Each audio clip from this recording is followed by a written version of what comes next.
Welcome back to the Command Stack. Today we're going to be doing episode 3 and talking about the Australian Grand Championships. Today your command staff is including myself, John. And I'm Ken. And I'm Garrett. I'm Ryan. Look at that, we got it because we rehearsed it this time. So we have lots of exciting news, so let's take it from there. Okay, I'm going to talk about that. So we have a couple of new World Open qualifiers for Armada. We've got the British, happened this summer. The interesting thing I saw about that is I've not went back and confirmed that today, but I guess the Armada tickets were outselling both X-Wing and Legion at the start, which was pretty cool. Take note, AMG. And then we've got the German World qualifiers, and I guess that sold out before Legion as well. And then we've got Gen Con, and this one's a little confusing. So we do know that it's going to be a world qualifier, but there's some confusion on day 1 and day 2. It says there's going to be a top 2 cut, which doesn't really make sense. So I'm going to say that whoever the tournament organizer is probably going to make it either top 8, on the top 8, top 16, probably top 8 for that day 2. Because top 2 just doesn't make sense. I think that's for a one-day tournament structure. So I'm sure we'll get more details as that comes closer, because I think we're still like 96 days or like 4 months out. Yeah, in our last podcast, I said, AMG, can we do top 16 cut instead of top 8? That was at Adepticon, and they've gone the other way. Yeah. The number should be going up, not down. That's a Star Wars quote in a Star Wars podcast. It's great. All right. And then, okay, let's talk about Star Wars Celebration. AMG put out on all their social media that they're going to be demoing Legion and X-Wing at Celebration. I think, Ryan, you said we got Imperial Assault coming there too. Is that right? Yeah, if they've advertised that they're looking for people to demo Imperial Assault. So if you want to go demo Imperial Assault, you can do it. Yeah. So, but no mention of Armada. It did warm my heart though that on their Facebook page, AMG, or their post, it was just, I don't know, probably 90% people asking where Armada was and 10% other people volunteering for X-Wing. So they know we're there. So we're constantly just that mosquito just saying, hey, Armada. I feel Armada. That's how every post is that AMG puts out. But what about Armada is usually the first response that happens, regardless of what the information is.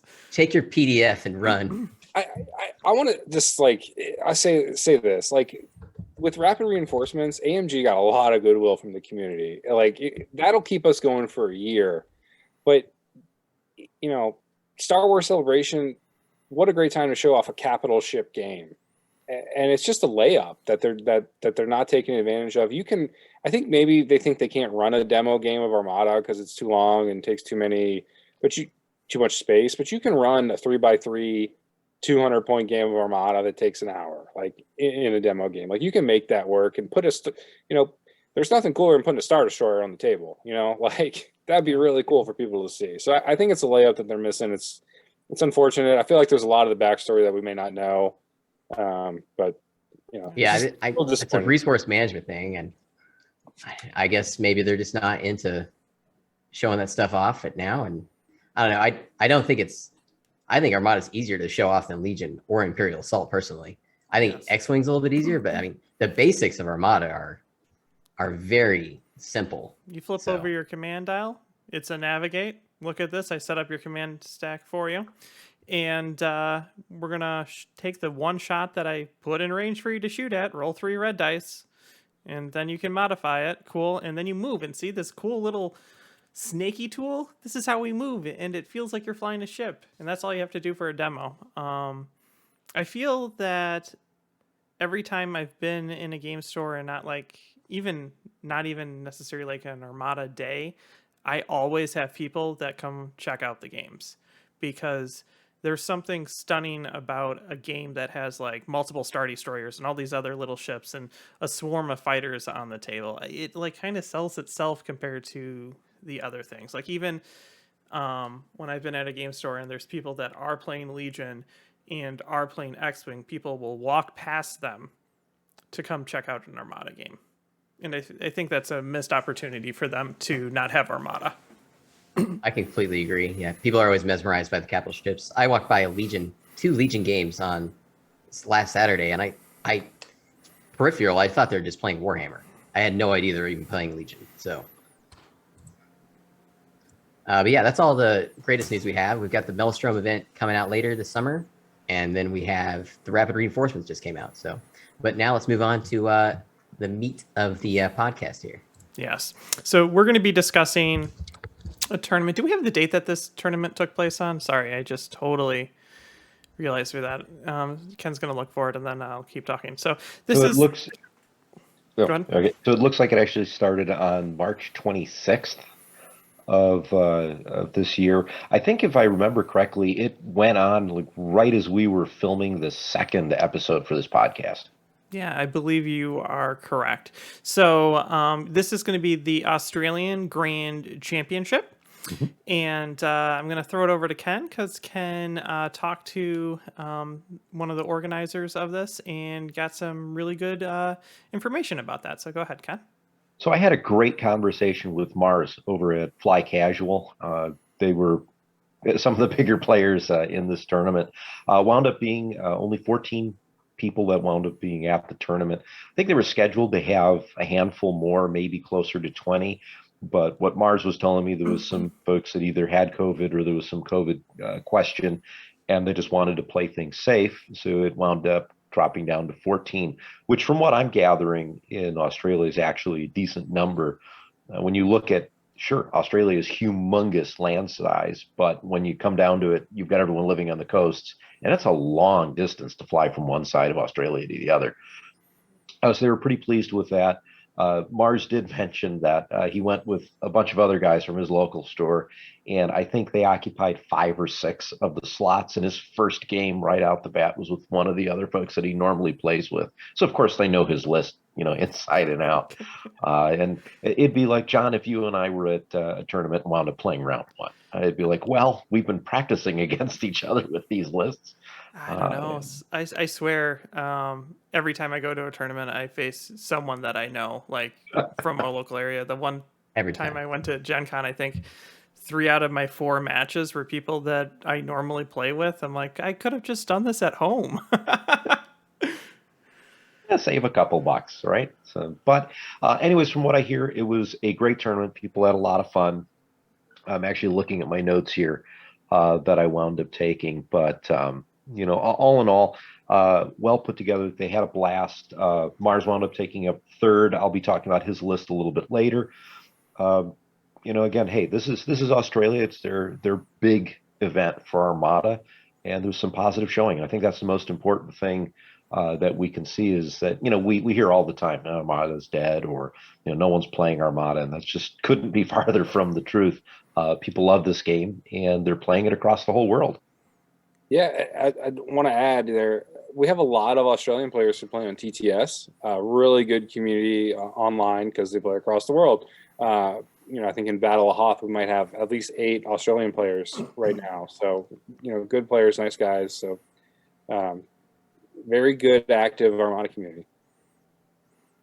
Yes, they are. Okay, so let's get started in the list. And I'm kind of excited about this list because it has more representation for the factions than we have seen recently in any of our other discussions. Like one day we'll get like that beautiful all 4 factions in the top 4, but today we actually have 3. And Ryan's gonna kick us off with talking about the 4th place fleet. All right, so 4th place is Andrew B. Melbs, AU. He's on TTS sometimes. He was flying a Krista Agate Starhawk fleet, Mark 1 with Whalex Blissix. Agate is on the Starhawk, Torn Far, local fire control, which will give you another salvo. So it's a salvo heavy hawk, flat guns, wing turbo laser towers, and Amity, which will give you an extra evade. I think it gives you an overlap bonus or something when you overlap, or you get overlapped or something. not 100% sure about that, but it definitely gives you the extra evade, which is the big one. And then a CR90 TRC Jaina's Light, kind of classic configuration. And then 2 GR75s, one with Leia CommsNet. Leia there is there for command stack control. If in case you're getting sliced or something, it's there to give the Starhawk the command that it needs in a moment's notice. And it has a CommsNet as well. And then lastly, a GR75 with expanded hangar bay, which is kind of an interesting add-on to the GR75. Usually you'll see boosted comms there. But with expanded hangar bay, you can get up to 4 squadron push with the dial on a token. So it's a pretty efficient squadron pusher at 23 points. To that end, we're pushing squadrons. We got 97 total points of squadrons. We got Ketsu, who's amazing. Jan Ors, who will be giving braces to 2 YT-1300s and 2 VCX freighters. So for a total of 388, it's a massive bid. And then for your red objective, you have most wanted. For your yellow objective, fire lanes, and then blue objective, intel sweep. So 2 of those objectives directly bring the VCX into play, moving objectives around. So what do you guys think? So the Amity title does give you, if you wind up doing the overlapping, the other ship will wind up taking another damage. There's 1 extra damage. Yeah, so it's when an enemy ship. Well, it's when an enemy ship overlaps you. So you have another one. Someone rams into the Starhawk, they'll take an additional face down damage card. But it's on both ships. So you can overlap whoever you want. You only do the one, but someone else hits you. So it's you can go down quick with it if someone decides they're going to ram you, but you're taking the other ship down with them. Yeah, because I think one of the ways you take down an Agate ship and a Starhawk is you ram it. It's you got to do that direct hull damage, and it's kind of you want to do that. Okay, I'm gonna take that away from you with the Amity title. So it's a good call. Yeah, you're able to just kill out pretty much MC-30s when they start ramming you, or any of the other small ships. It's just take an extra. That's actually funny when you think about the MC-30, because the MC-30, that's 2 rams. The MC-30's gone. Yep. Yeah. So here's my question, because I've been thinking about it recently. With Rebel officer cards, how often are we actually seeing slicers out there in a competitive scene? So I know like Leia counters slicers because you can change things, but how often are we actually seeing slicers in competitive lists? I haven't seen it in a while, ever since you have to spend a token to refresh it now, if I'm right. So Right. it's a lot more risky to use. Yes, it is. It takes a lot more chances. Well, I can tell you, I did a quick search, and I don't think anyone in this tournament brought slicers. No. Yeah, I think it's too expensive now for how it has to exhaust and refresh. Yeah. I actually, looking at this tournament, it's a very, like, the fleets aren't what I normally would expect, like any of them. And even like all the fighters kind of land right in that middle ground of fighters. It's not like we're seeing like 134 points of squadrons, like, because usually when I see like a Starhawk decked like this, we've traditionally seen it with like 134 squadrons of rogue. We also don't see it with the CR90, so that's where those points went to. But like a lot of the fleets, as we go through them, even like the Sloan fleets are like 2 interceptors and 4 aces. It's like not a huge fighter screen. I find that I pretty actually interesting. talked to Mars. I talked to Mars about this, and because I saw the same thing when I was looking at the list. That's one of the questions I kind of asked him. The meta seems a little different, especially with squadrons. And what he said is that generally speaking, in Australia anyways, they tend to want to fly with a moderate level of squadrons, which is what we're seeing, the 80 to 90 points, or completely squadronless. I guess their view on it is Armada is a capital ship game, and we want to have big ships blowing up ships. And that's more or less the reason why. It's just how they play. Yeah, and that's what I see in their lists. If you're an all-ship player, go down to Australia and Right. fly down and get a tournament, and you'll be in heaven. So I guess I wanted to say, looking at his list and looking at the objectives, he has a big bid for second player or first. I mean, maybe he's trying to go first. I'm not really sure, but it seems like his objectives, he's working really hard for these points, like fire lanes and intel sweep. When if I'm bringing a Starhawk, I guess I'd bring a surprise attack, contested outpost, or just something that I can take advantage of the fact that I do have the Starhawk that's for command. I think he's definitely bidding for second. Yes. Yeah. So let's do our standard. He's right. won the bid because he has such a huge bid, and most bids we're seeing are like less than 5 points. What do you take? Ryan, you went over the list, so I'll let you start off. I take most wanted. There's only 2 ships there that are going to be benefiting from the extra die. I probably won't be bringing a fleet that can take down a Starhawk, and so you put your most wanted on a GR75. Great, that's more points for me. So I actually feel pretty confident in taking most wanted here. Ken or Garrett? I'm going to agree with Ryan here. It's again, when you look at what our normal competitive fleets would be, I'm going to get it on a ship that sure it's going to be worth another 60 to 90 points, and versus the flotilla with another 18, but it's going to deprive him of some level of point play. When you start looking at fire lanes and what was the other one that it was? Intel it was sweep. infested Intel fields, sweep. right? Or intel sweep. Intel sweep. Yeah. We're just looking at the ability for him, especially with the Starhawk and that Jaina's Light, to start playing with the objective tokens. Yep, same answer. Most wanted. I mean, you look at it, he's got fire lanes, intel sweep, and then you look, he's got 2 VCX 100s. So Yeah, he's just going to play with it and then put that big old dice pull from the Starhawk for the fire lane. So I think I would be more tempted to do Intel sweep if he didn't have 2 VCXs. With the 2 VCXs, I'm like guaranteed to get no tokens with that. Like a lot of times what I'll try to do is I'll try to snipe out and kill the Intel ship of the opponent when they get like 1 or 2, because then my other one over the course of the game can get to a place that it can score in even amounts, so then it just negates the card. But with 2 VCXs, that token is like whoop on the other side of the table before I even can do anything. Yeah, you could just go speed 0 with the Starhawk, and still pick up the tokens on the first turn with 2 VCXs. Yes. Yeah, nuts.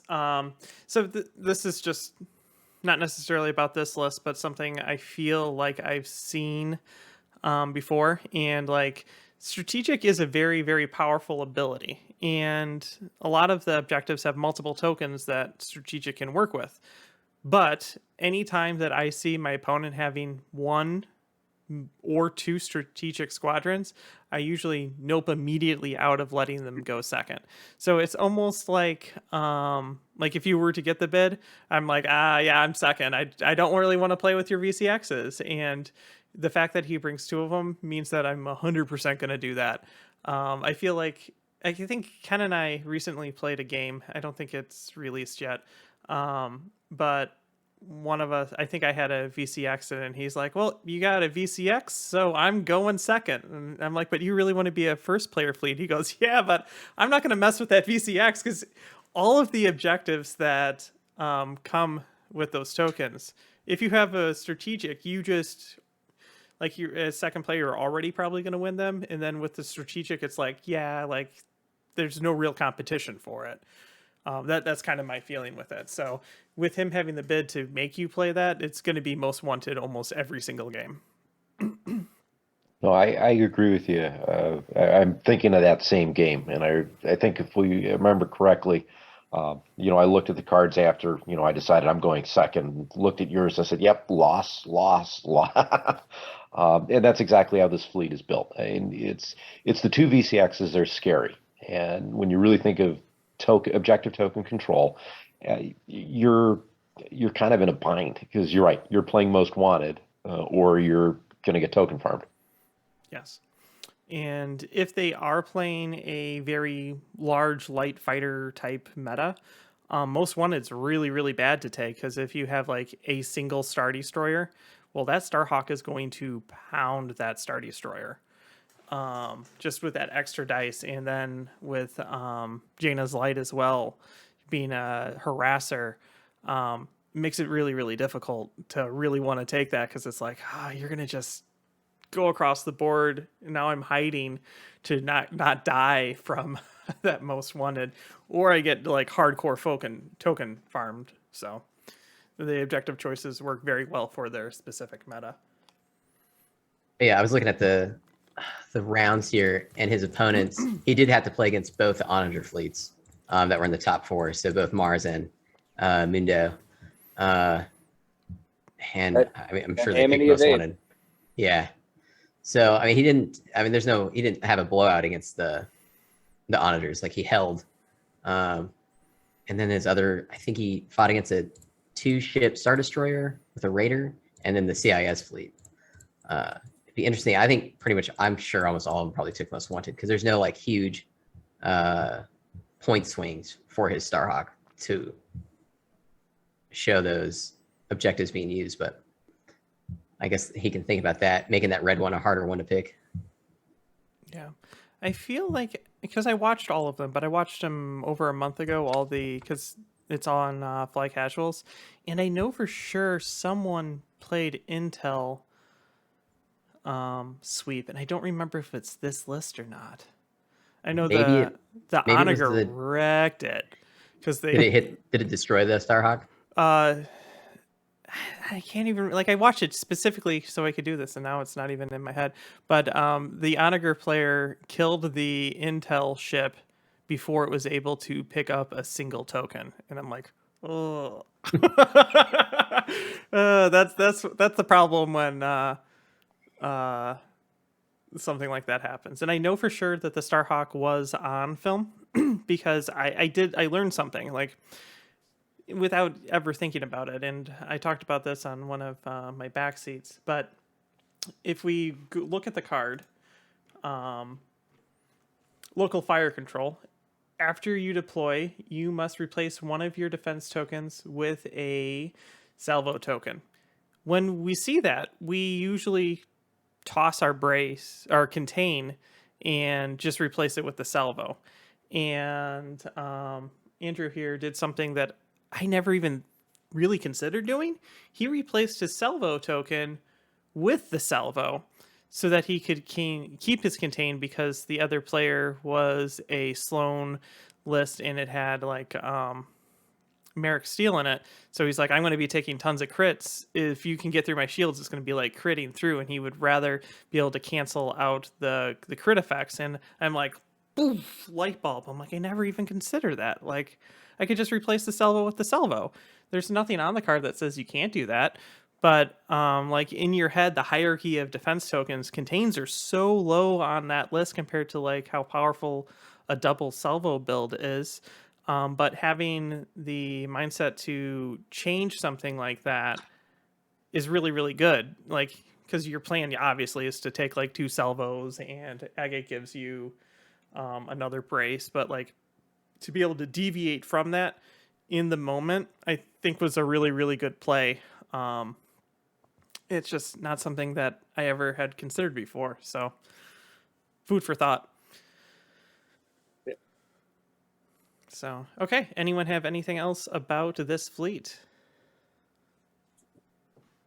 Perfect. Okay, so we're going to move on to fleet number 3, right? Yep, and I'm going to give that over to you, Ken, for fleet Cool. number 3.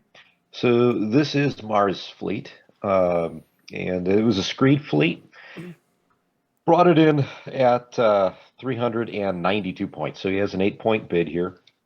There's an Onager test bed with Intel Officer, Gunnery Chief Farnillian, veteran gunners in the orbital bombardment particle cannon, so we can fire that Onager test bed and all those red and black dice at extreme range.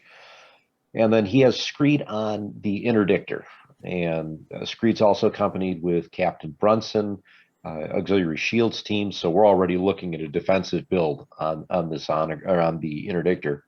Disposable capacitors for the longer range firepower with all those blue dice. And then he has graph shift reroute and targeting scrambler as the two experimental retrofit upgrades. Heavy ion emplacements, so that when he wants to get that crit, which you can do with Screed to take a couple more shields down, that you've got, again, more power. And this is kind of falls into his plan that he had with the interdictor, with the disposable capacitors and Screed. And then the interdictor title, so we can go ahead and start refreshing everything. And then you do high, the heavy ion emplacements, at some point. You're likely doing it with targeting scrambler for interdictor. And then two Gazantes. Flotillas, one of them has CommsNet, so now you're feeding tokens to your ship. That's predominantly going to go, I'm going to assume, to probably the Onager. And then you've got another Gazanti with boosted comms. And the reason you've got boosted comms on the Gazanti is because you do have 4 squadrons. So 71 points a squadron, all aces. You have Merrick Steele, Colonel Jendon, because those two are always together. Valen Rudor for the extra, we're going to attack something, and then Valen's going to hit you back. And then Tel Travura, because now you've got escort. And the entire build was designed around, you've got a little bit of rogue, you've got the double tap with Merrick, you have Valen, who's going to sit there, and it's 3 black dice. And you're just pounding anyone else, because when you have someone engaged with anyone other than Valen, you can't shoot at Valen. So there goes the counter. And then, with escort and Tel, you're protecting, everyone else.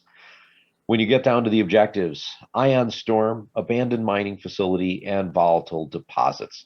So let's go in reverse order here, right?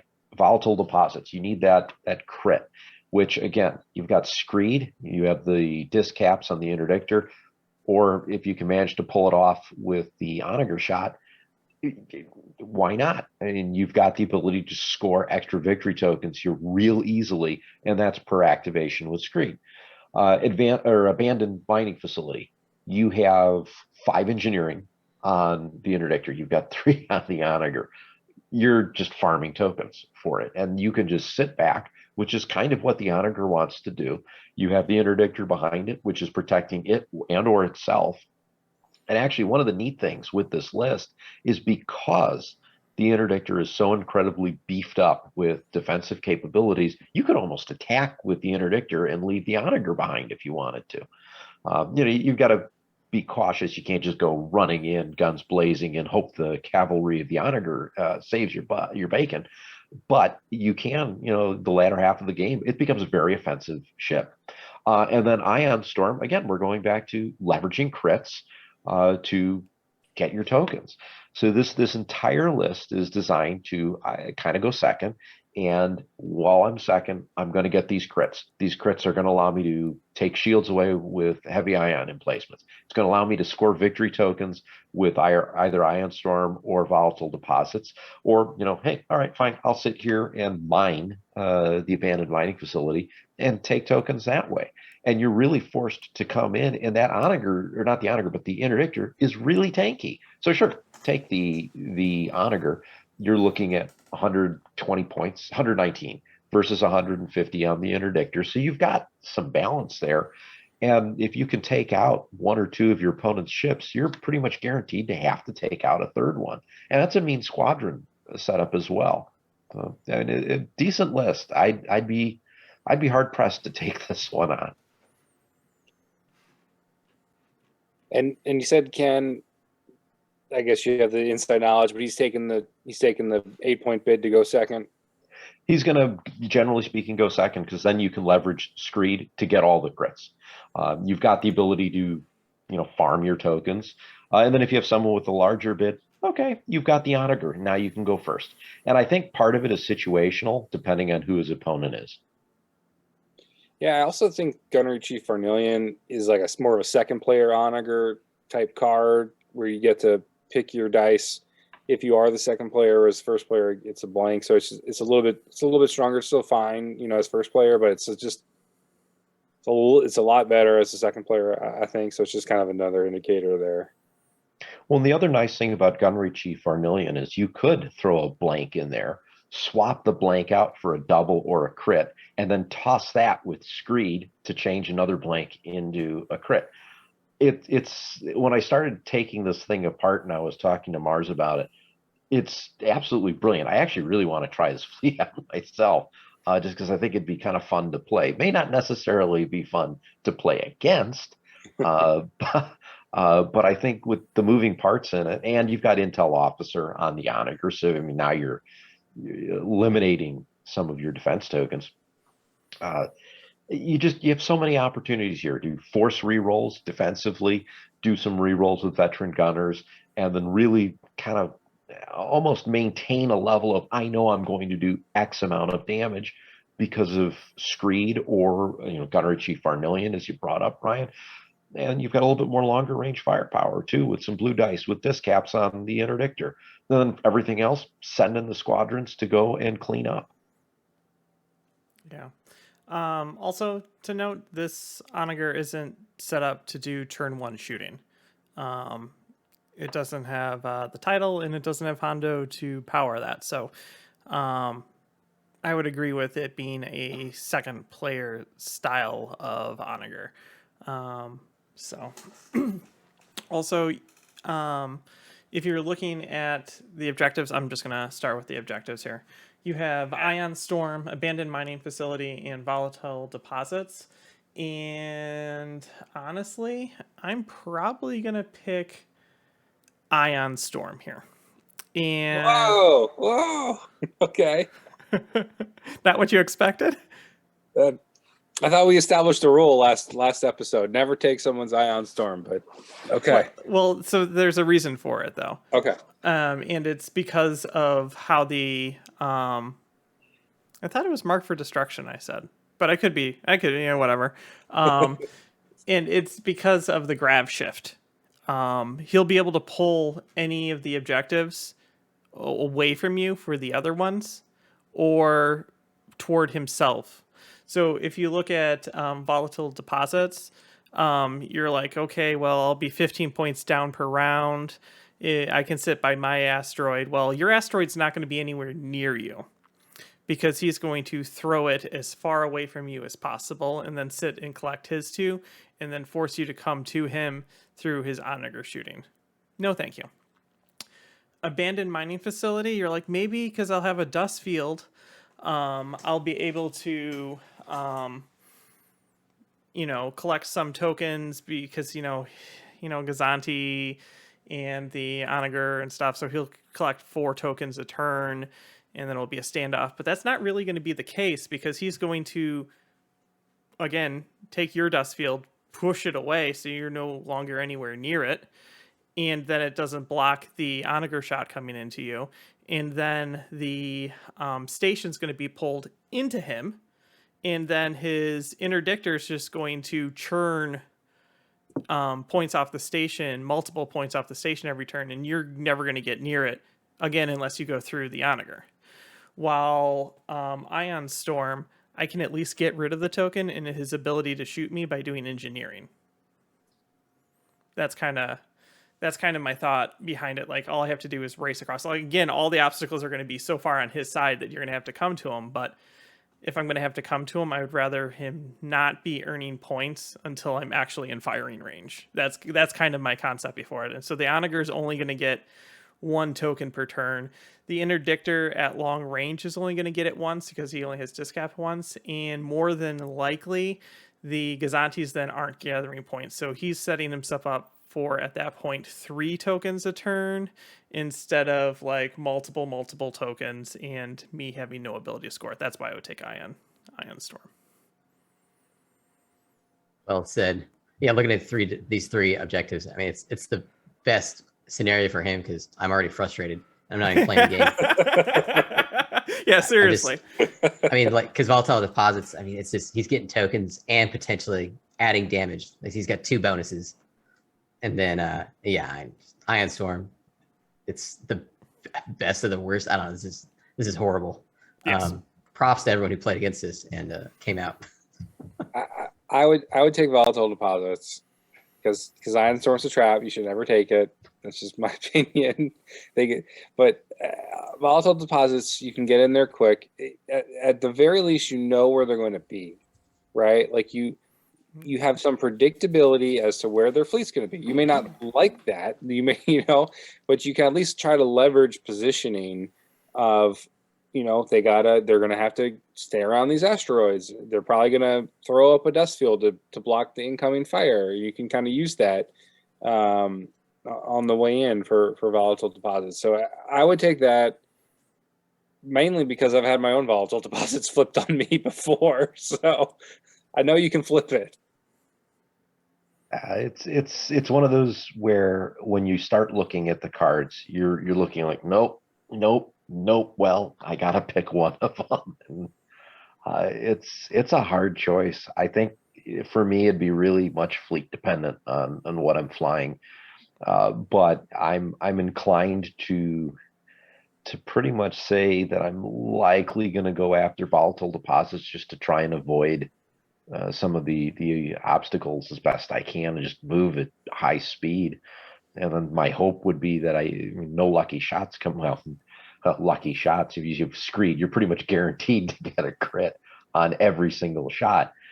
So you really can't escape any of these. So maybe again, depending on fleet, abandoned mining facility, but volatile deposits cracking in a bunch of MC30s. Maybe we can get rid of everything but one die and kind of survive. Yeah, and I just went for newer players who are like building lists for tournaments and stuff. I mean, this is your textbook example of objective picking for your fleet. You don't want to have an objective that's just an obvious selection, like your solar coronas are most wanted. You want each objective to be just the worst possible thing for your opponent to pick, and you can take advantage of each one. Like, don't pick it because it's easier to read. Like, pick one that you actually can play into your fleet as second player. Yeah, these are not easy to read. I think these three objectives may have the most text you could have out of any combined three objectives in them. It's a lot to read. Yes, they do. It's also one of those where if you're not really thinking about it, and this is kind of one of the interesting traps with Armada in general. Sure, it's very simple to understand how solar corona works, and that's easy. It's all right. No, you drop out your accuracy.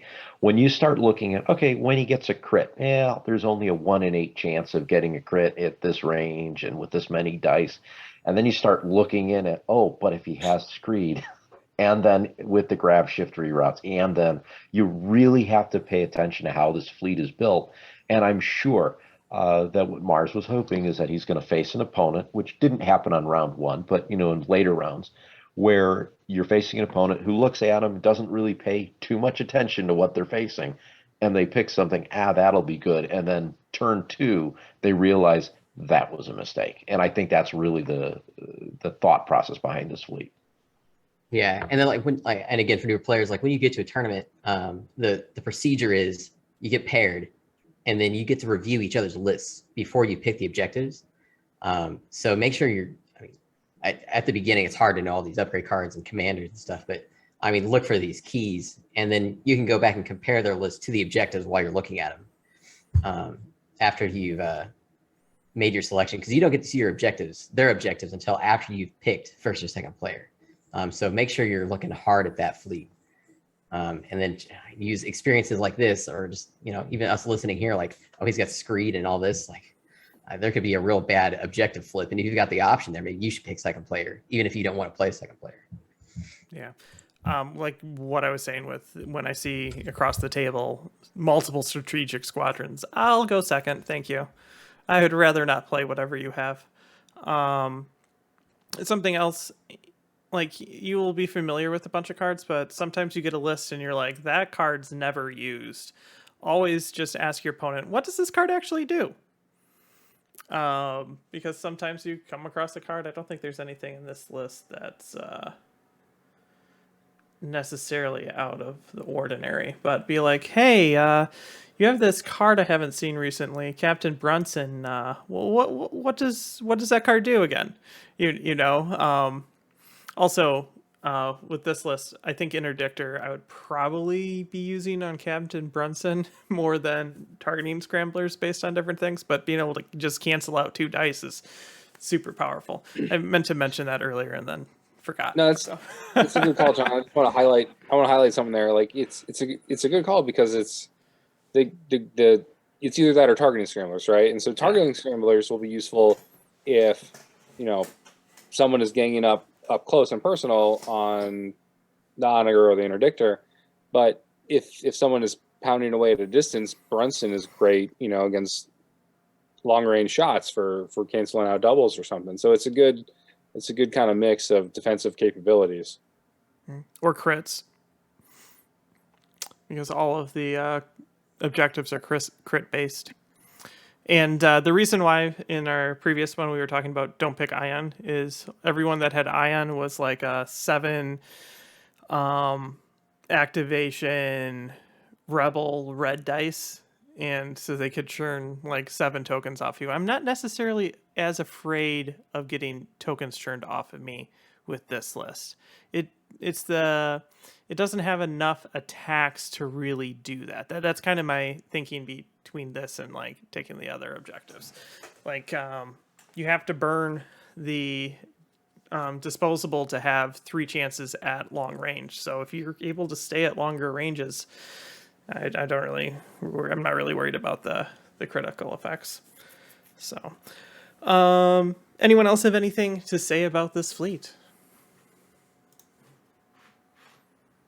Okay, let's move on to the next one. I'm going to kick it over to Garrett, and this will be the first time we get to talk about a CIS list, so I'm kind of excited. Right, here we go. Okay, this was Daniel's list. Daniel Boloko. Sorry if I pronounced that wrong. So we've got a CIS Martuk fleet. Martuk is one of my favorite admirals, and his whole gimmick is when you're shooting at a ship that has shields at the zone you're attacking, you get to add a red die. And then once you start attacking a ship that doesn't have any shields remaining, you have to cancel one of your attack die. So it sounds like it has a negative, but when you're playing the actual game, you're adding that red die much more often than the case of when you're not. And once their shields are gone, you need a lot less die to cause catastrophic failure to a ship's hull. Defense tokens start working. I mean, your redirect's not useful anymore, and then brace can only brace it so far when it's taking hull damage. So let's talk about this list. So he's got a Providence Dreadnought with the Invincible title, which adds a extra defensive retrofit slot to it. So he's got Wat Tambor as his officer, which I think everyone's probably pretty familiar with it by now. But basically what he does is he allows you to pull shields off of one of your own hull zones or off another friendly ship's hull zones, and then add that to your engineering points. Twice that engineering point. So 2, you get 4 bonus points with Wat Tambor. He's got Ordnance Experts with external racks. He's got Pittix, the point defense ion cannons, which is the hottest defensive ion slot on the market anymore. He's got H-ion turbo lasers, XI7s, and then of course thermal shields, which is the best defense against onagers, I think, even more than evades. Or any large dice pool ship, which I'm going to bring up here in a second with one of the fleets he fought. His secondary ship is a Munificent Star Frigate. He's got Shu Mai, and that officer allows you to, I believe you put 2 round tokens on there, and during the rounds that those round tokens denote, you get to re-roll the dice that you're fighting. So if you put on like 3 and 4 or 4 and 5, during those rounds, you re-roll your dice pool. He's got auxiliary shield teams on it, which allows you to bump those shields from 3 to 4. And then he's also got thermal shields on it, which is excellent, and point defense ion cannons. Both these ships are really good at defense. And he's got the typical LTTs, like turbo laser towers for that red dice reroll and extra anti-squadron. And then the Sa Nalor title, which makes it so he can use one of his defense tokens as an evade, which is also really useful against all this onager meta. He's got a support ship with the Hard Cell class transport. It's got parts resupply, which is that it works kind of like Comsnet, where you get 5 engineering tokens, and then you exhaust this card to pass out those engineering tokens to your ships. He's got Beasts of Burden, which is my favorite title. It's kind of expensive at 6 points, but when you activate, you exhaust the card, and you spend one or more of your defense tokens to choose up to that many defense tokens on a friendly ship. So you can spend or exhaust two yours that if you're out of combat, you're in the back, and then refresh the tokens on that Providence or Munificent. And then of course he's got Tykes on there. Tykes he's kind of a wordy officer here, but basically, I'm just going to read the card here. When you reveal a command, you may place a matching command token on this card. If you do, gain a command token of your choice. So on this ship, he's swapping it out. So they'll like reveal squadron to take a navigate token instead. And then during the command phase, if you have a command token on Tykes, the card it says, you must choose that command on each command dial. And then basically, you're able to switch up what command you're going to take with the ship. It's a really popular officer with Trench. And then he's got a squad ball. He's got 4 aces. He's got the 2 tri-fighter aces. He's got the one that has snipe, which is great. And then he's got the one that when they end your activation at distance 1, it suffers a damage. And then he's got the 2 vulture aces, or he's got 1 vulture ace, and then 1 generic, just I guess extra vulture droid. But let's talk about his objectives. So he's got some pretty standard ones here. He's got most wanted, which I'm guessing everyone's going to take. Honestly, looking at this fleet, and he's got asteroid tactics, which is the one. I think it's got the Exogorse involved in it. But basically, you get as a second player if they choose this, you get advantage of placing all the obstacles where you want it to be, and then you can overlap an asteroid and recover your defense tokens. I've tried to play this objective a lot myself, and it just never seems to work out as good as I wanted to when trying to recover defense tokens, honestly. But yeah, and then you place the Exogorse out, and that can be really annoying for messing up people's squadron play. And then Infested Fields for the blue navigate objective. And that's, again, we've got the Exogorse in play. And yeah, I mean, if I'm fighting against this fleet, I'm picking most wanted, unless I can somehow really take advantage of Astro Tactics or Infested Fields. But overall, I wanted to point out that this fleet performed well, but it had one banger of a round against an SSD, where I'm sure Thermal Shields was just the absolute worst. Because he's probably like, nah, remove 70 of your dice. And he farmed tokens. I think he had a 620-point win, so he tabled that SSD and that Arquintans that was in that list. And then he had another, also a good win against an MC75, which an MC75's got a bunch of shields and a bunch of dice. And again, I think Martuk was just adding reds and then having the MC75's dice pool in half. So those are 2 really good wins for this CIS fleet, and it's the type of fleets you want to fly against. But that's what I've got to say. What do you all think? So I'm just excited to talk about CIS in general. There's a lot of different things on these lists that I want to point out.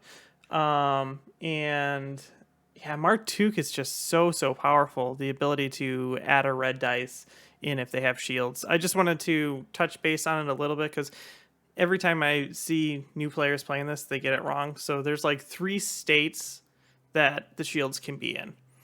You have shields on the arc that you're shooting. Cool, you get a dice. That arc doesn't have shields. You don't get any benefit.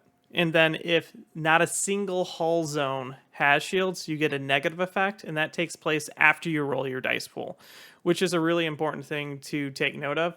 So you roll all your dice, and you're like, I got to cancel one because canceling is a modify. I remove that one. So it's not necessarily like obstruction that you're taking it out right away. It's after you roll your dice, you take it out. And just because it's the first time we're covering the CIS, and I think pretty much every list we'll see in the CIS is going to be a Martuk list.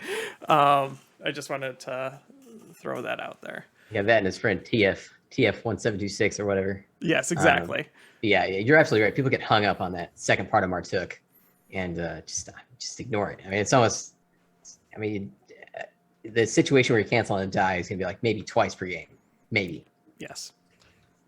But like most of the time, it's like you're hitting them up front, and XI7s really helps with that because they can't really redirect it. So then their shields are going to last longer. So then you don't have that negative effect as much. And have you guys had a chance to use Shu Mei, or however you say her name, the one on the Munificent? Yes, I have. Is anybody else? I I've have had been. it thrown against me, but I haven't used her. I'm terrible with her. 100%. I will choose a round that one I will have no shots on, or I roll perfectly. Which I mean, rolling to hit is always nice, but it kind of feels bad when you can't take advantage of the rerolls. Yeah, I like her more on because the Mooney doesn't have enough dice. I don't think any of the LTTs already. I like her on the Recusant. Yes, I would agree with that. That's where I prefer. It's much more rewarding because I've got Ordnance Expert usually, and with her I can basically fix all the dice. Yes. What rounds do you normally pick? Oh, easily 3 and 4. They can't be consecutive. Oh, is it? Right? Yeah, so You can 3 say, and oh 5. yeah, sorry, 3 and 5, 3 and Yeah. 5, Yeah, easily. There's no other option. I don't personally. I don't think. I'm always torn between that and 2 and 4 because I feel like most combat takes place on 3 and 4, obviously. And it's just like, is it going to be in a proper place by turn 3? That's usually my debate. Or yeah, am I going to be there guaranteed, early? Right? I'm usually not rolling the dice by turn 2 to matter myself. That's just me. I guess I'm a little bit more of a Leroy Jenkins then. So yeah, so I like that. It's a really decked out Munificent. I usually run them light, and this has a lot of points on it. But it only comes to 101, so that's not too bad. It Yeah. does have LTTs stapled onto it. Yeah, like honestly, what you just do is I know X-Wing sometimes does this. They have like art that has like upgrade cards built into it. Like most of the CIS fleets and ships just need it built right into the card. Like, so then I don't even need to bring things. I just bring like one card per ship, and it already has LTTs printed on it. It's a great build defensively for the Star Frigate. Was Salmon Allure, thermal shields, and PDIC, like all really good defensive upgrades that are on there. So Yeah. it's a good build. Yeah, for sure. I like the Providence is super interesting to me. You know, kind of speaking of Leroy Jenkins, because I think that's just kind of what you do with that. You just get that in there because it doesn't have any red dice reroll ability. So it's not going to really scare you if you can stay in range of it, but it's going to really scare you if it gets in close. Like it's going to really hurt. So I would take Asteroid Tactics, I think, and I would probably play a fairly boring game. Honestly, I would try and pick off something. I don't think he flies a transport in such a way that you can pick it off.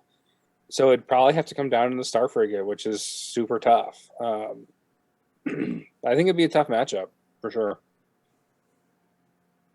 I think one of the things I like about this, and specifically looking at the Munificent, the Star Frigate versus the Comms Frigate, you're throwing extra dice at squadrons. So you have your red and your black. So if you want to try and take it out with squadrons, you're going to get a little bit tougher flack. You've got auxiliary shield teams on the Munificent. So now you're already building up your sides. Shumai gives you that re-roll. My guess is here you're looking at probably using it on turn 2 and probably 4 or 5. And my thinking here is you get your initial shot at longer range. So if you blank out with your red dice, you have the opportunity to re-roll 3 of them, and that's pretty much your entire armament on the Star Frigate. And then as soon as you get in close, you have PDICs, the auxiliary shield team bits, and thermal shields to kind of protect you as you fly by. And then as you're off and firing out the side again, you're back to leveraging Shumai. And I'm almost thinking it'd be interesting to try and set her turns to either 2 and 5 or 3 and 6, so that you have that end of game long range firepower to try and hit down things that are escaping. It's actually something I want to try out in a future game. Yeah, that'd be nice. It could come in real clutch potentially. Yeah.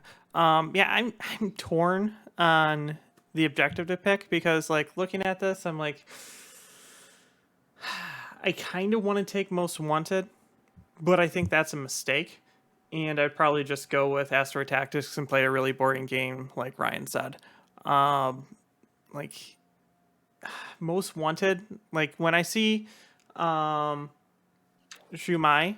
it makes me worried about taking Most Wanted. And so the reason for that is for Munificence, they're throwing 3 red dice out the side, plus a Martuk dice, so we're at 4 dice, plus a Confire, 5 dice, plus a Most Wanted dice. You're at 6 dice out the side with full rerolls. And then on top of that, Link Turbo Laser Tower, and that's the ship I kind of want to target. I don't know if that's a good idea. Let me ask you this, John. What do you think is his most wanted ship? It's not obvious to me. He's putting it I on think the he put it on the hard hard sell. Think Think so? so? It might go on the Mooney, honestly. sell. So there's no benefit to putting it on the Munificent when the hard sell should never be in combat because it's spending its defense tokens to keep the other defense tokens on the other ships alive. When you figure that hard sell is worth 47 points, the base cost, right? And Most Wanted gives you, is it half or does it double? Hold on. It'll give you the full. It'll give you the 47 Yeah, points. So double. you're out 47 points if he destroys that in addition to the 61. So the hard sell taking it out is going to be roughly 110 points. So that's one ship he kills. You're out 100 points with the Munificent if you take that out. And then you're out 175 with the Providence. So yeah, the Munificent might be the target you want to shoot at, but the hard sell's worth more. So you're going to take a ship that's worth a little bit more, and you're going to not shoot at the ship that's going to do more damage. And likely your heaviest ship that's going to go after the hard sell is going to be the one that the Munificent's going to target down. So in that case, you're going to have something that's probably worth another 60, 70, 80, 90 points. You're already a down points with the Most Wanted objectives. It'd be tough. It really depends on how you what ships you wind up having in your fleet, I would think. So yeah, I think you guys make really good points, and like the hard cells are super hard to kill to begin with too. Now this one has Aux Shield teams, and like it is really annoying. They have an amazing token suite, brace, redirect, evade, like, and it's going to I'm a be whole. skirting around the dreadnought. So it's rough. yeah, so how I would deploy this fleet is I would have the Providence. You can flip flop it depending on how they are. The Munificent. So I'd probably put the Munificent down first, right? And then I would deploy my squadrons to eat up some activation deployments. And then I would put the Dreadnought down next to it. This is for Most Wanted. And then I'll have the hard sell like on the back line flying sideways. So then I can turn it and pull it behind both my ships. So you would literally have to go through the Munificent and the Providence to even get near it. And the entire time you're doing that, I'm just refreshing my braces with my with Beast of Burden so that they can keep using thermal shields the entire time. Like, that's what makes me afraid of Most Wanted because, like you said, the Providence doesn't throw that many dice until you put Most Wanted on your ship, and then its side is then its side is 3 reds plus Martuk, 4 reds plus Confire. Let's just throw that in there because why not? So you're at 5 plus Most Wanted. You're at 6 red dice. He has H9s to automatically get the evade, and he has XI7. So you have no brace or evade depending on what you are, and your redirects are useless. And that's at long range before you try to close in to go through it. I don't know. That's why we're playing a really boring game of Asteroid Tactics, because that just kind of scares me. Like, I think it's made specifically for that, like we were talking about earlier. Like, if you just get handed objectives and you're like, well, that's an easy choice without actually looking at the fleet, and then you start looking at the fleet and you're like, oh, I'm going to have to go through 2 super defensive fleets And the closer I get, the worse it gets. But if I choose most wanted, then it doesn't matter where I'm at. It's all bad. Because like if you get into close range of the side of this Providence Dreadnought, right? And we leave it at somehow they get up to 6 red dice. We'll just say that they add reds because why not? You're still looking at 2 blacks and a blue, plus ordnance experts, plus external racks. And then that's not even looking at the defense of if you somehow have any black dice in your pool, I'm re-rolling them with point ion defense. And I have Wat Tambor to heal. Yeah, that's 10 engineering points. Yeah. If they time it right, like each turn. Yes. Five shields. Like, just kidding. No damage. Yes. And yeah, that's Astro Tactics sounds fun, and we can just pretend that we're not really playing a game. And then I'm gonna just fly in and try to kill your squadrons. Yeah, the downside, Providence he's gonna come after you. He's gonna speed 3. He's gonna come get you. Oh, I love the Providence missiles. But yeah, that's gonna be rough. This just popped in my head. Let's go over real fast the CIS squadrons, because again, this is the first time we have them on our podcast. So we might as well take advantage of that. So Yeah. CIS, let's talk about AI, because we've never had the opportunity to talk about it. And then let's do the Hachor Chell prototypes, because it's kind of a weird ability as well. If you want to take that, Garrett, or I can. Yeah, I can do it. Okay, let's talk about AI first. So there's 2 different kinds of AI. There's AI anti-squadron and AI ship.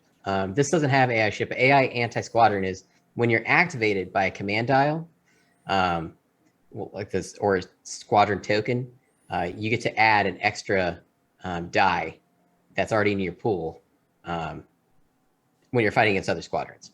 The anti-AI ship, which is on the Hyena class bombers, you get to add an extra die when you're attacking a ship, which is really needed because I think they're a red bombers. I mean, you need that. You need the AI. But yeah, let's talk about the hard shell prototypes here. So before an enemy ship or squadron at distance 1 moves, you may perform an attack against that ship or squadron, even if you are engaged. So basically, you're sitting there with your vulture, this ace, and then before the ship or squadron that's at distance, not within, but at distance 1 moves, you get to perform an attack against it, either with your anti-squadron or anti-ship. So basically, let's say you're sitting there and you've got, I don't know, let's say 4 squadrons and a ship, all within distance 1 or at distance 1, and that's an attack. Each time they move. So they're going to target you pretty hard, but you've got to scatter. That's a pretty powerful ability. So again, each turn, potentially you could be shooting 4 or 5 things if you're in the right position, if you don't die. And then the 2 tri-fighter aces, the DIS T81 is a really memorable names. His attacks can't be obstructed. I really like the tri-fighters. They're kind of like A-wings. They're black dot bombers. They've got counter. This guy has snipe 3, which is great. If you're not aware of snipe, for newer players, at distance 2, you can shoot your 3 blue dice. And if you're activated or with flight controllers, you can add dice to the snipe. And so if they're outside of the distance 1 and they're countered, you can't get countered back from your snipe. The other tri-fighter, the Falk Afrolk prototypes, right? It's kind of like Mahler Mythal a little bit, where after an enemy squadron ends its activation at distance 1, that squadron suffers 1 damage. So if you pair this guy with the Had Chow prototypes, Had Chow's attacking whenever they move, and then this guy is, after a squadron ends its activation, it takes a damage. So if you're stuck in a squad ball and they're engaged with you and you're not dead, every time they end an activation, they're taking an additional damage from this tri-fighter. And I think that basically gets all of them. The dice pools aren't my anti-squadron dice pools aren't my favorite on the tri-fighters. It's a red, blue, and a black. I would like it more if, I guess, personally, I like 2 blues and a black to try and get accuracies. But But that's why you really need to bring flight controllers and your Activate squadron them. commands to make sure you can activate these. Because if not, you can get ate up pretty bad by enemy rogues from the rebels and Empire. So, what do you guys? Do you guys have anything to add to that? What do you think? I'm gonna add this, and I don't love this squad ball. I'll say that. Like and it's mainly because it's really hard to use. Like Harchal and Aflac, are tough squads to use and to get value out of them. And it might just be because of the way I fly, but I have never gotten 19 points out of Aflac and 16 points out of Harchal. I think I just think they're very difficult to fly. I'd almost would prefer like 6 vultures almost. But I think DIS T81 is an amazing squadron. And I get it. It's 3 scatter aces, which are, in I guess the Australian meta of a medium kind of squad ball that can be quite effective. I think against 134, I think it goes down pretty quick. It's only 12 hull, all told, but it's difficult. It's 60 points of clearly anti-squad. You're not going to get any real anti-shipping, so it's something else to consider. And I want to say it's reactive anti-squadron too. Like I love how ships are set up, but none of them are set up to push this. They're all wanting to do different commands, not squadrons each turn. Yeah. So I think he's always going to get seconded on these attacks from the other. He's going to get taken advantage of by somebody else's well put together squad ball before he gets to use all his fancy abilities. Yeah, I believe this squad ball is strictly there to lock down other fighters for 1 or 2 turns. It's expensive to do at 60 points to lock down. That's like already crossing into like the medium build for like almost no benefit. So I would agree with Ryan. 2 of these are very difficult to use. The Hot Chow, and then I like to call him Pap. Because that's terrible to try to say. Like that. Yeah, that has to be usually censored. And so, like, a lot of the times when I play Ken, like, we play same era, and, like, the same era, like, what is it? Is it Axe that gets to move after he attacks? Oddball? Either maybe it's kickback. It's kickback. One of the 2. Maybe. Maybe it's one of the 2. Yeah, One of the 2, V19. the V19s gets to move. So he always moves in, attacks me, and then scoots out so he gets no effect. So, like, this guy works okay-ish if you can throw him in the middle of a squad ball on top of an obstacle, because it doesn't matter if you're engaged. It only cares about distance 1. And most of the time you're not moving, and like most people don't have grit, so they're not moving. And most of the time, like with new intel, I call it new even though we've had it for a while with 1.5, like not making everything heavy and just handing out grit, you're not usually moving squadrons away from combat as soon as they're engaged. So his ability's like, okay, like you're stuck here and you don't want to be stuck here, so you want to be able to move. So like he's okay. He's not worth the 19 points, I think, because I have never really used him to any effect. And then Hao Chal is the exact same thing. Like, without squadrons really trying to move away from it, he might be able to attack a ship with a non-bomber red dice, which is maybe some damage, but with so many point defense ion cannons, like, I somehow roll a hit or a double, it's immediately going to be re-rolled. So it's like not really effective against him. And I'd rather sit and just attack a non-counter fighter than try to move away with them and give him a free attack. Like, I don't know. That squadron's just really, really hard to use. Dis, though, I like to call him Disrespect because I think he's one of the strongest fighters in the entire game. His snipe that can't be obstructed is amazing if you can lock down everyone else with tri-fighters, and then you plop him on an obstacle kind of in the middle, and he's like, I snipe you and I'm obstructed, but I don't care. And then I snipe you and I'm obstructed and I don't care.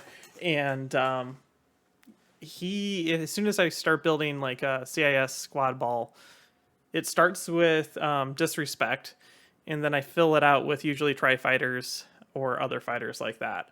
I think he's the best fighter that the CIS have. I'm looking at the squad ball, and I'm kind of agreeing with everyone. I mean, I think like what Ryan said, this is not the necessarily the best squadron ball, but to Garrett's point, if you can position the Flakafrak prototypes and the Horchal in the right spot, then you can also bring in the TI-81 calculator tri-fighter droid to kind of come in and sweep up. But you could do potentially a lot of damage in one round if you coordinate your ships, because you've got the AI anti-squadron built in. All of them have swarm. Your 3 aces have a scatter, so you've got a little bit of protection. You can probably keep these 3 or 4 squadrons alive for 2-3 turns. So theoretically, if you time things right with your command dials, you could do an alpha strike on turn 2 and then have everything set again for turn 4, or if you need to be reactive, or 3, and get 2 really good rounds out of the squadrons. But I also agree to what Ryan was saying.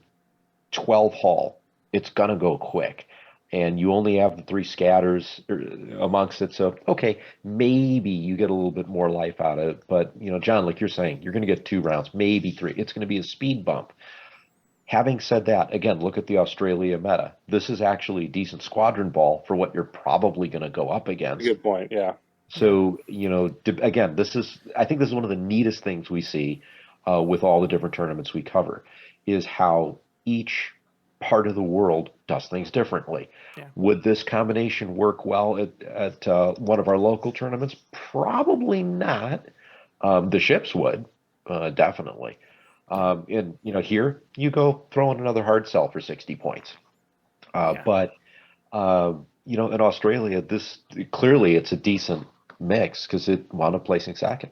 Yeah, that's a great point. You got to be considerate of your own meta, right? It's a meta call, and in that respect, when you're breaking it down within the context of the Australian Grand Championships, it can work for sure. Yeah. I just have visions of Anakin and Ahsoka coming here and like soloing this ball. Yeah, I was gonna say, like, lately, whenever I'm flying in somebody's squadrons, it's usually I'm throwing 5 or 6 dice, they're throwing 5 or 6 dice at me with the re-rolls. If they're gonna get the accuracy, it's gonna blow up. And it's not fair to Daniel. Like, reinforcements weren't out yet, so I don't mean to. Yeah, I know. I think his ships are amazing. Ships are amazing. He brought those for Antic Squadron. I might have maybe brought another hard sell instead, but it's a speed bump, right? Like it'll do the trick as the speed bump. He brought those. He knowingly knew they were going to die, so yes, it's just part of his strategy. Also, in asteroid tactics, he'll get those scatters back. So right, nothing to think about. So also, speaking of objectives, we're forgetting about his 2 strongest fighters, which are the Exergoths. Come in 2 of the 3 objectives. So, and we already talked about how we probably don't want to go with most wanted because eating 6 Martuk dice doesn't sound like fun. So he'll have 2 Exergoths that will do the majority of his fighter work, and then these are just hanging out trying to finish things off. Great point. Yeah. Anyone else have any ideas on CI lists and things like that before we move on? I think I'll be bold. I will take most wanted. I'm just going to go in for that hard sell and see if I can get a 6-5 out of it, John. That's. I was supposed to be Leroy Jenkins. Okay, so let's move on to the winning list. Onager's Sweatfest. Yeah, seriously. This list is brought to us by James Mundo. It is pretty much everything people hate about the current game right now. And props to him for that. I'm sure he builds a lot of friends with this list. He has not 1, but 2 Onager test beds. And his commander is everyone's favorite, my personal favorite, Admiral Sloan, just to rub salt into the wound. So it is an Onager test bed with Admiral Sloan. It has Admiral Titus for the fun, I would like to drop you down to speed 1 or make you go really fast so you hit my onager shots. It has Sensor Team, which allows you to exhaust this card, spend a dice, and get an accuracy to block those pesky evades. Ordnance Experts, because you want to reroll all those black dice. And Orbital Bombardment Particle Cannons, so you can do that at long range from long range. Then he has a second Onager testbed, and it has Captain Nita, so you're switching out that salvo for an evade, so this is a good ship to fight other Onagers with. It also has Sensor Team. It also has Ordnance Experts. It also has Orbital Bombardment Cannons, and it also has a title on it, which is the Cataclysm title. So you can do this all on turn 1, which is what I was talking about earlier when on the Fly Casual game, he killed the person's intel ship before they could even pick up a token, which was bad for that person. Very, very bad. So the rest of his fleet is 2 Gazantes, and so far you're probably like, but this is supposed to be a Sloan list. Where's the fighters? And all the fighter type support comes from these 2 ships. Basically, they're just doing squadrons the entire game. So you have Hondo, so you can pass out tokens to yourself so you can do the Cataclysm on the first turn. And you have Reserve Hangar Deck, so you can bring back a Swarm generic squadron once. The other Gazanti is, again, just there to push squadrons, and it has Darth Vader, so you can choke out all of your useless officers, because Nita is an effect that you get, and then he just sits there in the seat, being lazy. And Captain Titus gives you maybe an effect, and he just sits there being lazy until Vader's like, out the airlock with you, I want to reroll all my dice so you're dead. For Squadron Ball, what we were talking about again, like being in that medium range for squadrons, like usually I define it like 60 points or less is light, 60 to like 100 is medium, and then 100 plus is where I consider like heavy squadrons. And this sits like right at 95 points. So this is like a medium Squadron Ball, which usually when I take a commander like Sloan, I like all go in with her ability and her power, but this does not necessarily do that. It has Colonel Jendon, which helps out with relay, because both of your Gazantes that are moving your squadrons around only can activate 2, and he can relay those 2. Perfect. You have Merrick Steele, who's Sloan's best friend for trying to get accuracies, and Jendon says he can do that twice. And then you have Mithril, who's going to fly in there and just splash damage and tie things up, and people are going to try to attack it. Then you have Tell, who's rogue and escort to keep all of your stuff alive. And then you have 2 generic TIE interceptors, and technically 3 because you have reserved hangar deck that will bring one of them back when they die. So kind of the way I see this is on the initial run, one of these Gazantes is activating the TIE interceptors and moving them in and locking things down. The other one's going to be moving in either Colonel Jendon or Merrick Steele, or both, or maybe Mithril if you could get a good splash zone. But like, you could do all of it on that first activation because you have Hondo, because you give concentrate fire over to the Onager, and then you take a squadron on one of these, and then all of a sudden you're activating all your squadrons, and then Tell just moves in at the end, and he's like, I'm going to protect wherever you're moving your fighters to. And I'm like, oh, that's really, really efficient, which is scary, because everything in this list is super, super efficient. Yeah, that's brutal. It's right at 400 because this list doesn't care if it goes first or second, because it's going to be shooting you way before you can even get near it. For objectives, it has Most Wanted, Planetary Ion Cannons, and Solar Corona. And all of those are kind of really bad. Most Wanted, he throws it on a Gazanti, because who cares if it dies? And then on your largest ship, and now your largest ship is taking extra dice on 2 Onager shots at extreme range.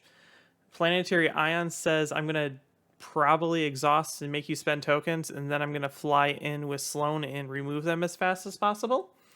And Solar Corona says, you can set up your whole fleet, and then I will just set up my onagers to kill you from across the table. So you give it first player, and then he just does it because he doesn't care. Yeah, this is a really good list. But I still stand by this is pretty much everything.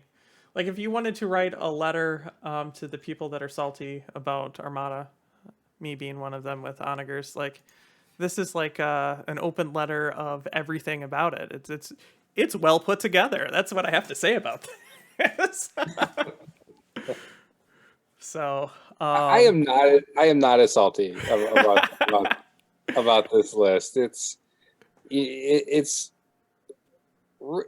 really interesting because I've never seen a double onager Sloan list before. Neither have I.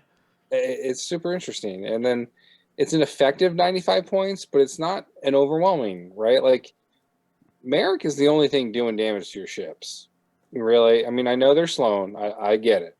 I know, but like in terms of like, all right, ignore everything I just said. I forgot that we had Sloan. That's why Sloan's doing damage. So Yes. yeah, never mind. So I've actually played a Sloan Onager list once in a tournament, just recently, because they were all preparing for Adepticon, and I'm like, I don't really care what I fly, because I'm not going to Adepticon. You guys need the practice. What do you want me to bring? And they told me to bring Sloan Onager. I think we talked about it on the channel. I used one of the lists the Slonager list from LVO. I just straight copied it and used it. And the group that we played against, our local meta actually is like pretty light on fighters. So I was like, very much so, here, let's fight with fighters. And I didn't need all of the anti-fighter. What I needed was a lot more anti-ship. And as much as I hark on the test bed as being undercosted, they had so many large ships that I was facing that I didn't have enough firepower in the 6 turns to kill it. Which sounds crazy considering how much firepower we have, but if you think about like each like large ship is going to take probably 2 to 3 shots with the onager. Like, the onager in 6 turns can pretty reliably kill 2 large ships, but it can't kill 3, especially by itself when they have thermal shields. So like, I was in this hard spot of they just gunned straight across the board at me with their 3 large ships to kill my onager, and my Quasar and my Raider were like flying away to try to stay alive, because if I turned into it, Patriot Fist is going to obliterate a Quasar.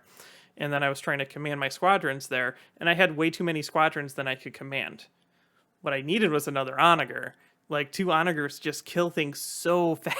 I was going to say, you forgot your extra onager.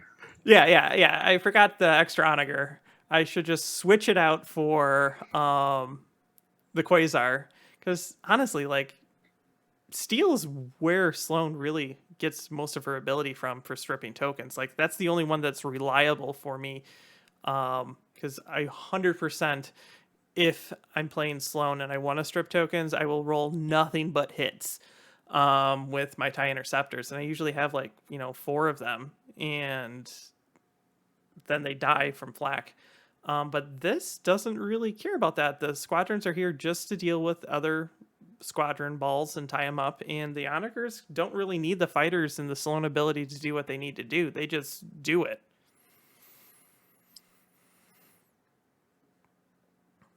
Yeah, I disgusting. would agree. It's mean. You have a built-in. We were talking about Screed on one of the other lists. What is Merrick Steel but a Screed for squadrons, of a manner of speaking, and you get to keep both dice. Yes. Yeah, and you also can do the super, super awesome Sloan. I roll 2 hits. I really want an accuracy. I set it to a crit. I re-roll it, and no matter what comes up, I'm fine with it. If it's still a crit, it's a crit. If it's a hit, you're still taking 2 damage. And if I get the accuracy, then I spend the accuracy and you still have a damage. It's really good. It's really interesting to see Mundo or James went 5-0 in this tournament. Didn't face Daniel though, who got second. And I think that would have been a really good matchup to see Daniel's list play this double honor, because Daniel's got the thermal shields, you know, it's got a lot of healing, it's got the tanks, and it's got like I ridiculed earlier, it's got that little squad ball that can maybe hold down, you know, this Sloan ball for a second to get in, because the honors, you know, these are not the engine tech honors, right? So they're not getting away. So you speed through that Providence right in, you got a chance. I would have liked to have kind of seen that matchup. But I was going to chime in on that with, so the Sloan here is the problem. He's going to use that Sloan, like he's going to kill the fighters of the CIS. Yeah, those quickly. fighters are dead in one turn. And then Sloan's going to come in there and just ruin his day with that brace defense token. I've had it happen to me like twice now. I don't learn my lesson for some reason, but he's just gonna come in there. He's gonna ruin that brace. He's gonna ruin that redirect. He's prepared for it. Yes. I think the scariest thing about this list, it could be even worse. I mean, he could get rid of these 2 generic tie interceptors and put on even beefier officers. Like, you don't need Nita, you don't need Titus. Those could be something, you know. What is it? Intel officer. And what were you gonna say? I just want to say, I actually think Nita is a good call here in a meta that has onagers. That's true. That's true. And Titus being able to adjust speed means that surprise attack you can flip on the other person by basically dropping them down in speed and pointing right at them at the beginning. Like, the speed control there, I think, is important because it changes the way objective ships move. Like, if you have, or if you're planning on doing like capture the VIP, like starting that ship off even slower means that the onagers are going to shoot at it. So like, I feel that. Yeah, you're absolutely right. I mean, and then you want to chuck them with Darth Vader for rerolls. Right. But yes, you could do things that are meaner. But yeah, his objectives. I don't think anybody's ever going to pick first player with this, but I mean, if they do, I mean, you can just you choose where on the board you'd like to die. Yes.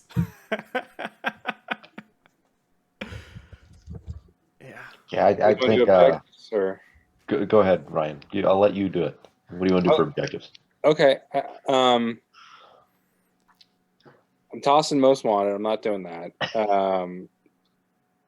I'm doing planetary ion cannon or solar corona. I hate the deployment advantage that you give to onagers with solar corona, so I think I go ion cannon. Yeah, it's really hard. Planetary ion cannon pretty much hard counters like thermal shields because you're probably going to take like 4 damage, so you're going to want to brace it, and then you're going to have to exhaust something. And a lot of the CIS ships that have like 3 tokens, or any ship that has 3 tokens, like you're already out of tokens, and then the onager shoots at you. So I don't know. I don't really. I would have a 1-point bid and choose to go second. That's funny, John. That's exactly what I was going to say. That's how I get around that, and then I'll just lose because the onager gets to shoot me first. So it's good times. If you actually watch him, because pretty much he's top table the entire time on Fly Casual's recordings of this, he maneuvers these onagers amazing. There was a couple times that I'm like, well, that's going to probably be the last shot of the game. And then he like does one of those weird, like, you know, turns that you land on yourself and then you can cross yourself. So he like rammed into his own Gazanti. Who cares? And then he like turned his onager. So his onager was like going this direction. Then suddenly it's going this direction and it just keeps firing. I'm like, oh man, he has practiced this a lot and it shows. Because he like goes across the board chasing something and the person's like, nope, I'm gonna nope out of the way this way. He's like, oh, watch this, Gazanti in front of me. Yeah, Tokyo Drift with onagers. Yeah, I don't know. Maybe solar, because most fleets aren't going to be, because it's four ships, so that's 4 deployments, and then 1, 2, 3, 4, 6, so you're at 7 deployments. So for the most part, he's gonna, unless you bring like super fighter heavy, which again we've discussed isn't really in the meta, he's gonna have full activation deployment advantage on you regardless. So let's just, if I'm in this meta, I'm choosing Solar Corona because I'm already losing the deployment game. So I might as well just lose it and not have something shooting me or giving him extra dice like that. I think that's my answer. No, I'm with you, John. I was going to say after having the 399 point, fleet build, so I have my bid of one. When I have a 400 point fleet and lose the die roll, and have to make my decision anyways, or have to pick one of these because I wind up being first player. Yeah, I'd say the deployment advantage or disadvantage. I think at least one of those onagers is going to be able to put itself where it needs to be. And yeah, it's Solar Corona in this case. I'm going to be out the accuracy and just hope that I can do enough damage. But maybe you get some speed in there and can avoid one of them for a turn or two. Yeah. My other thought on that is, for the most part, if you can get into like the side of onagers, they're glass cannons. So losing in accuracy isn't going to be the worst thing in the world. So I don't know. Still, none of these objectives are great. I think what's interesting, right, is we've seen like the same basic group of objectives for all 4 of these fleets, and we've come up with a different answer every single time. And I think one of the reasons we do that is just so we can have more content. But no, like each of these fleets varies. Like sometimes we're like 100% we're taking most wanted. And then the next game we're like, absolutely not are we taking most wanted. And then like the one after that we're like, you would be dumb not to take most wanted. And now we're like back to, you really don't want most wanted. Yeah, that's a great point. If you need to be really sure you're doing most wanted if you're going to take it, because it'll cripple your whole tournament if it gets flipped on you. Yeah. So that's pretty much it for all of those fleets. I think it looked like when I looked through it, it was a very heavy Imperial fleet and very heavy Onager fleet. And it showed. It's interesting, though, even in that meta, that the CIS were able to place. I'm hoping we see more placement in top tables from the CIS and GAR, especially with the rapid reinforcements being dropped and giving them more options. I think we should be able to see them more. And then even a Rebel. So, like, this was a good... Even though it has, like, the worst nightmare of people that don't like Onagers and Sloan at the same time type of a list, we saw a vast variety of different lists that made it here into the top 4. No, I'm going to agree with you, John. It's a good set of lists that we have, and the objectives, although there was some similarity, they're different from other metas. But each one, the objectives were picked to it really fit the individual fleets, and it was really fascinating, like you brought up on how that all changes. I want to throw another special shout out to Mars over at Fly Casual for giving me an opportunity to talk to him and get some added insight. It's definitely a different way of playing in Australia in terms of how they build their fleets. And it's really fascinating to get that look. Yeah. So speaking of rapid reinforcements, have anyone been able to get them on the table at all yet? Is it just me, or who else you got to?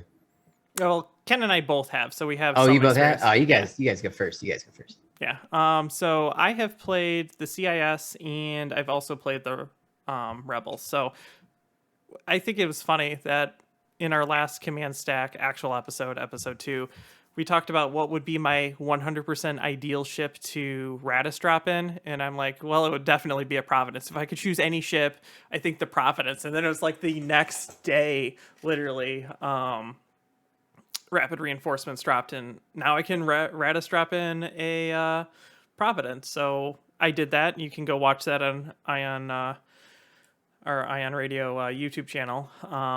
It was a lot of fun just to build it. It has really, really weird upgrade suites, like double of like weapons team, double support team, and double offensive retrofit. and that's it. So there's like no actual like turbo lasers or anything on it. It's just straight jank. And I think that's where the ship's going to be fun. I don't know if it's actually going to help the rebels at all do anything in the actual meta, but it gives them something janky to play with. Because a lot of times when you think of rebel jank, it means that you're bringing a Sato list. But this kind of opens the doors up for other fun builds, is my opinion on that. So I can't wait to use it again. But like I already did the Radis drop with it, because who would have thought the odds, you know? And we have no inside information on that, but yeah, I spoke it into existence is what the joke is. But I enjoy doing that. And here I think is going to supercharge big balls, and big balls were already scary. So I think the one thing that I found kind of cool about rapid reinforcements was the smile John had on his face when he got to take the Providence and put it on the table. I mean, he was grinning ear to ear doing that. Have you I agree repainted it, wholeheartedly. Say that Say again, again? Ryan? Have you repainted it? I couldn't tell from the video. I didn't- No, not yet. Everything is in the works right now. I have 4 former Imperial victories that are being repainted as Gar right now. So I'm in that hard part of I got my base coat down, and now I have to red stripe it, which makes me really nervous putting like a dark red on a very cream colored beige. So I'm in the planning processes of that. And then everything else is just primed boring gray right now. I found some 3D printed files, so I printed up some Sea Rocks. So I'm going to just switch out all my Gazantes for Sea Rocks. So everything that came out in Rapid Reinforcements, I have a model for dedicated to be repainted, and it's just in the process of finding time to do that. It's kind of neat that John doesn't need to go out and buy more Gazantes because he liked flying 7 or 8 of them at one point. Oh, that is true. I forgot about that. Used. But you know, it's if you're in the Chicagoland area or within about 150 miles, if you're wondering why you can't get Venators or Victories, it's because John bought all of them. Pretty much. But I think honestly, my big winner out of rapid reinforcements has got to be the Victory. There's some new life that's been breathed into that ship, and seeing it with some spats, it was just the extra little kick of firepower it needed to make it a mean Star Destroyer. And I was talking with John off camera after we got to play the one game with it, and it was very much this is how an ignition ship should be. It's slow moving, and when it hits hard. And for whatever reason, I feel like I've gotten better spat shots out with the Victory than I have with the Venator. And I think part of that's also just because of you want the spat to go out the sides, and then you hit them with the front arc of that Victory, which is huge. So it's just kind of an interesting little combination there. I want to get Vader back out on the table because I think, you know, I didn't quite use him the way I really wanted to get the use out of him. He died a little too quickly. I was expecting him to be alive like Merrick. And then he's definitely not Merrick. No, he 100% not. I kind of regret that they took the scatter away because then he'd be awesome, especially for that point cost. But you know, if you look at everything else, Hera, throw her in. I mean, X-wings are viable again as a not just a part of a Biggs ball, but as a force that can actually go and attack. And that I think is really interesting. And I do want to play with the Providence with some boarding teams and maybe throw Cham Syndulla in there. It really fits that thematic role. This is a Providence that doesn't attack anything. It's great for just dropping in the middle of the battlefield. It'll take a couple turns to take it down, depending on what you're up against. But it could just spam out, like John said, a lot of jank or some squirrely things to kind of throw you off. And that's, I think, where the gameplay in the Providence is really going to be.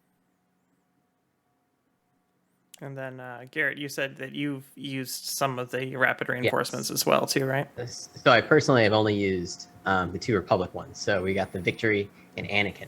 I'll talk about Victory first. Like Ken said, it hits so hard. It was really fun.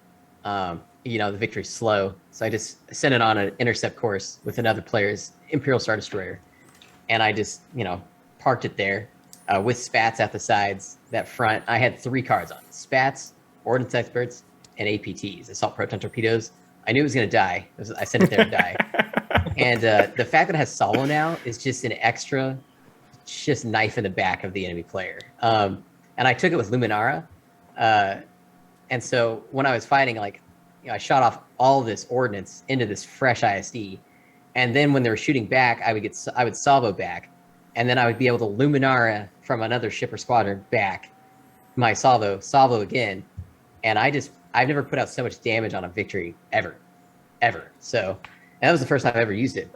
So after I get a little bit more finesse, I think it'll be even better. But I think it's so cool having the double torpedo slots on it. Because I didn't get to add. I think if I had extracts on there as well, it just would have been so beautiful. Sorry, what? I think when Ken rolled in on me with the spat attack, I was at close range, and he did extracts into it too. So it was 2 accuracies, 9 damage, and an APT that I took, which is insanity. Yeah, the APT. I love APTs on spats because I almost always get it, like most of the time, and it's always something really dumb, like, oh, you lose all your shields on your remaining hull zones, or you can no longer have command tokens, or just something detrimental.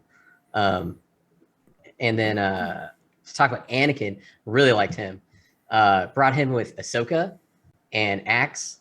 I wish I would have played Ahsoka and Axe a little better, but Anakin was my sole surviving fighter squadron. I flew against a Sloan list with just Mauler, Darth Vader, the TIE Advanced version, Merrick, and a couple other their deadly buddies. And Anakin was just so annoying. He's got dodge for rerolls. He's got a scatter. He's got adept for attacking and counter rerolls. He's got counter 2. And then every time I activate him, I send him in there with flight controllers. So he's rolling 5 dice with rerolls and his 2 bonus damage on the enemy squadrons within distance 1 of the target. He's just disgusting. Had I set up Ahsoka and Axe better to absorb damage from these other ships and double tap Anakin again, you don't get Ahsoka's ability with Anakin if you double tap him, but it's just, you do get his adept and the dodge. But yeah, he is just, he makes, I think, Republic squad balls something event winning at this point. We barely ever see the GIR win anything like the top 3 or top 4, and I think if people build their lists around Anakin now with these squadron lists, I think we'll see some big wins and just tear apart some of these Sloan balls that are just bothering everybody. Yeah, I think he's a hard counter to most of the Imperial's Sloan or even Imperial Thrawn Ace type meta. Like, the splash damage is just crazy because Sloan wants to be really close. So, like, you have Hull Runner, and she wants to be at distance 1 of everyone. Well, here, Hull Runner, have a free damage. Yeah, now you're a third of the way dead. So good luck. There's 5 more rounds left. Exactly. Ryan, which ship or squadron do you want to try to get to the table next? I think it's the Providence. I definitely want to radish route the Providence. Want to go through that experience. And then after that, it's probably the Imperial Venator. I want to see what I can do with it, and with the double ordnance slot, I think it makes you feel bad replacing the Star Destroyer in a sense, but I want to get it out there for sure. I've had Vader flown against me, and that was really eye-opening, just kind of having both Merrick, Vader, and Jindon flying against me with squadron. I was flying squadronless. Oh no! It hurt. So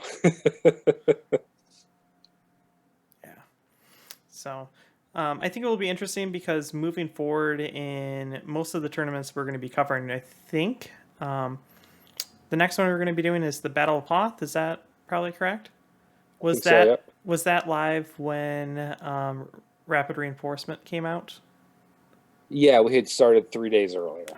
Okay. We had a That's great time. unfortunate.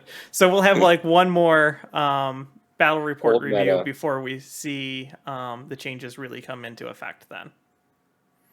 So I remember I was paying attention to the TTS Discord for Battle for Hoth, and I think Ryan, you'd said, because it was only a couple days into an rapid reinforcements drop, and you wanted to get a consensus on do we want to start over again or not, but quite a few people had actually finished their first games, right?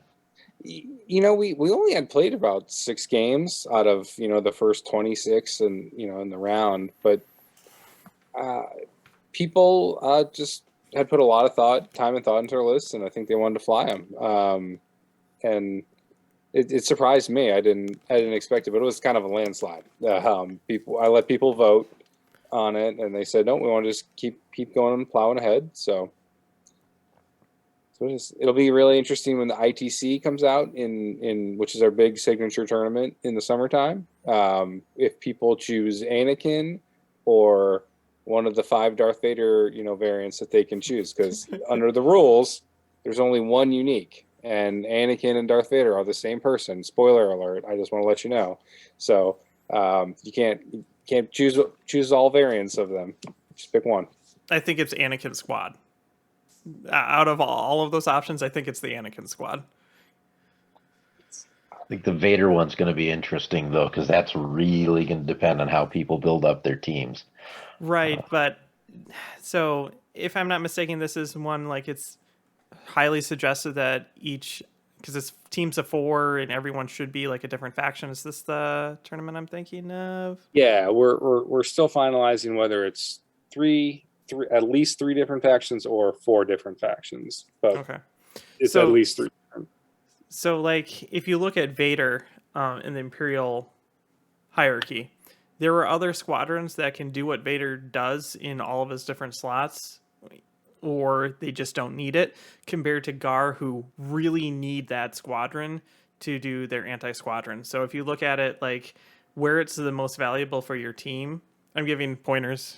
I don't even play that tournament, but I think the most valuable place for that title of Vader / Anakin is in the Gar. That's just my opinion. Yeah, I think you're right. It's Imperialists will not fall apart without Vader, but Correct. Gar might. Yeah, I've been talking like I usually do like my Y-wing spam platoon list, and I think Luminara's out, Anakin's in, and he's gonna help me kill off all the squadrons way faster than Luminara ever would. So I think he's gonna be finding his way into a lot of my Gar lists. So let's talk about how we can find our podcast. Obviously, if you're listening to it, you found us, but let's just talk about where we can find us. Yeah, so you can find podcasts on Apple Podcasts, Spotify. We've added ourselves on Google Podcasts now, so if that's where you like to get your podcast, you can go there. Ion Radio YouTube channel will post this video. You guys can check it out there. We also have Twitter. We're just, growing massively in Twitter just by leaps and bounds. So come check us out at Command Stack. I'm posting on there, just kind of tournament things or news that I'm seeing, and then come check us out on Discord, on Ion Radio's Discord. Yep. Yeah. So if you guys ever have any questions or things that you want us to cover, hit us up and we will try to incorporate that into the podcast itself. So Let's not forget, we're still like the #1 podcast, dedicated Armada podcast in Australia, right? that is true. Like our initial statistics say that we're really popular there. And I just assume that covering the Australian Grand Championships is really going to put the icing on the cake for that for us. It's going to double our numbers. Exactly. So big thank you for everyone turning in to listen. We really appreciate it. If you have an option to rate us high, subscribe /follow / whatever it is that you do on whatever platform you listen to us. So until next time, I'm John. I'm Ken. I'm Garrett. And I'm Ryan. We are the Command Stack.